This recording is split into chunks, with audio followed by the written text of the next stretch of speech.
The third and final approach is the retrospective or reward and punishment model. In this model, voters look back at the performance of a party in power and vote based on how well that party did in office. Hence, retrospective. You look backwards. Elections are basically a referendum on the party in power and the candidates who are currently in charge. If things are going well, then you vote for the incumbent, the one who holds office already. If they're going poorly, then you vote for the challenger. This is the easiest for people to do of the three models, but it has its problem. Often, an incumbent's record is mixed. President Obama did some good things and some bad things, so it's hard to ultimately give him a scorecard for many people. Was he a good president or a bad president? Well, for a lot of people, he was kind of a mixed bag. There's also no guarantee that future leaders will be better. If President Obama is a bad president, does that mean that Mitt Romney would be a good one? Or even a better one than Obama? That's not necessarily the case. You can replace a bad president with a worse president. The idea of voting for someone because you're voting against someone has clear logical flaws just in general. Finally, many of the issues voters evaluate candidates on may not be in control of the president or the candidate whoever was in office. There's a great political cartoon that sums up the popular idea of the president. It showed Obama with two levers, one labeled economy, the other labeled gas prices. The idea was that the president can just immediately pull one, fix the economy, pull another one, lower gas prices.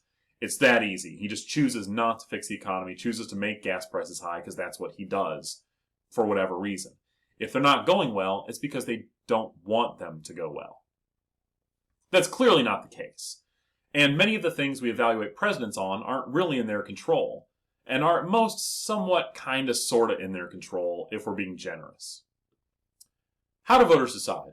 Well, actually learning about politics, learning about policy, reducing the amount of uncertainty you have about which candidate is the better one, that takes a great deal of time and effort. That, quite frankly, this is time and effort that most people don't want to spend on politics when they could be spending it with their families, their pets. You probably heard Mochi barking earlier, reading about Justin Bieber and the Kardashians on Twitter, etc., etc.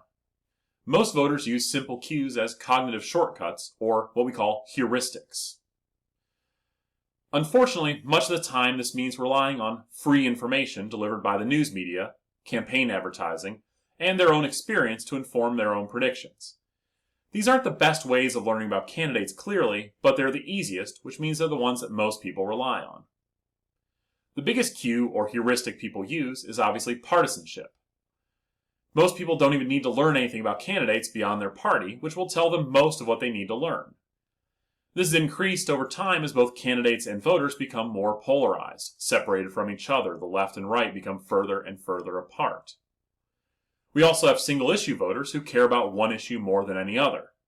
We think of these as typically being wedge issues, like abortion or gun control, but for someone like me who works in higher education, university funding, policies about what colleges do, and even lower education like high schools, etc., are a major issue, so I rely on candidates' positions on that more than anything else.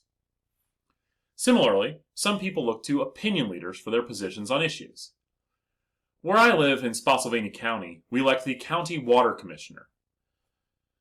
Look, I'm a PhD in political science. I'm a recognized expert on any number of issues. It's sought out by major consulting firms, national and international media organizations, and I have a number of peer-reviewed publications in top journals cited by smart people. I don't have the slightest clue as to what the County Water Commissioner in Spotsylvania does. What my ideal candidate for a water commissioner would do, which candidate was which, who the incumbent is. I didn't even know we elected a water commissioner in Spotsy until I got to the voting booth that day and learned, surprise, you need to vote for a water commissioner. I had absolutely zero clue what to do. Ultimately, I didn't want to add any randomness to the process, so I didn't vote. But if I would have known what I was going to be asked to vote for, this issue of great importance, to quote Professor Kramer, there's no way I would have, learned anything about this office. That's way too much work for even for someone like me who cares about politics. I don't care about County Water Commissioner. I'm sorry. That's probably being a bad, small d Democrat of me, but I don't care. So what I'm going to do is look to someone who knows more about local government than I do and ask them, hey, who are you voting for? You're smart. Tell me what to do. That's going to be my opinion leader. Back in the night, that used to be your educated neighbor, your boss, your union chief, whoever. Now, unfortunately, opinion leaders tend to be more like the talking heads on cable news and on other politicians. You can also look to interest groups to tell you who to vote for. If you're a member of an interest group, specifically about county water issues, most of them will put out ratings for you and tell you which candidate is more friendly to your cause, so you can do that. There's many ways to reduce the cost of voting for people, and if you want to be a good voter, a good citizen, all that sort of stuff, you can find these ways that are good heuristics and can help you vote correctly most of the time. Well, this completes our lecture on voting. Thanks for listening. Hope all is well, and that's all I have for today. Looking forward to next time.